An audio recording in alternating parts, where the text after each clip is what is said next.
Vous vous êtes déjà demandé comment un pays fait son entrée à Europa Park?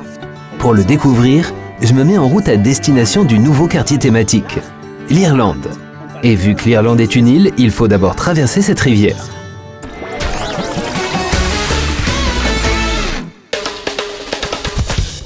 Naturellement, ce doit être un pays situé en Europe et il faut qu'il soit particulièrement beau. L'Irlande est très belle et pour qu'elle soit représentée comme telle ici dans le parc, il faut faire appel au département design et à sa directrice de projet, Petra. Bonjour Petra. Bonjour. Petra, comment avez-vous pu représenter l'Irlande de manière aussi fidèle? On s'est d'abord un peu informé en amont, on a lu des livres, recherché sur Internet. Certains sont allés sur place. On s'est aussi appuyé sur nos connaissances préalables. Qu'est-ce qui est typique de l'Irlande? Qu'est-ce qu'on trouve ici? Les trèfles, évidemment. C'est vraiment typique de l'Irlande. On trouve aussi beaucoup de moutons amusants. Il y en a vraiment partout. L'Irlande est aussi un pays très vert, très agricole. C'est pour ça qu'on est sur un tracteur? Exactement, nous avons un manège de tracteurs et là on peut apercevoir différents animaux qu'on trouve aussi en Irlande. Et on les entend aussi. Regardez à côté de nous, une famille de cochons. Bon, mais avant de passer à la construction, il y a certainement toute une phase de préparation. Oui, exactement. On doit tout dessiner. D'abord, on fait des ébauches à la main sur papier, puis on scanne, on colorise le tout. Ensuite, on le montre une première fois aux collègues de la construction pour savoir si c'est OK, si c'est possible de le transposer dans la réalité. Souvent, on doit faire des modifications. Tu sais quoi? J'aimerais bien voir ton lieu de travail. OK, volontiers. Alors c'est parti.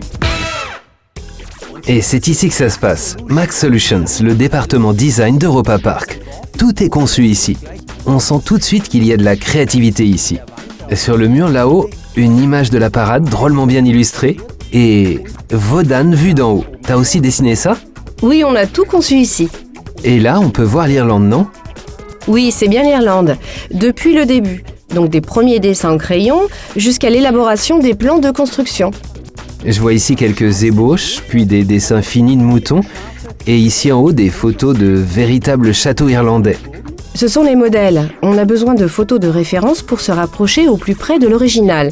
Et on obtient des bâtiments comme Limerick Castle. Il a été construit tel quel, ça y ressemble drôlement. Il est assez ressemblant, je trouve aussi. Ça me surprend toujours quand nos ébauches sont construites telles qu'on les a conçues. C'est super. Combien de temps faut-il de la conception à la mise en œuvre? Il nous a fallu environ 1 an et demi. De l'idée de départ jusqu'à la réalisation, puis l'ouverture, il a fallu une bonne année et demie. Et ensuite, bien sûr, il y a la construction. Oui, mais pendant la construction, on a encore des choses à faire en tant que designer, des détails, des panneaux. Tu fais tout sur ordinateur ou tu as encore des vrais crayons de couleur? Non, en fait, on colorise toujours sur ordinateur. Si on doit changer quelque chose, c'est beaucoup moins cher et aussi plus rapide. Et comme j'ai pu l'apercevoir là derrière, apparemment il y a déjà un nouveau projet en cours. L'Irlande, c'est terminé? Qu'est-ce que le Project V? Tu peux m'en dire plus? Non, là je ne peux malheureusement rien dire, c'est encore secret. Mais ce sera bientôt annoncé. Alors ça sera une surprise. En tout cas, l'Irlande est bel et bien terminée et on peut déjà y vivre de grandes aventures.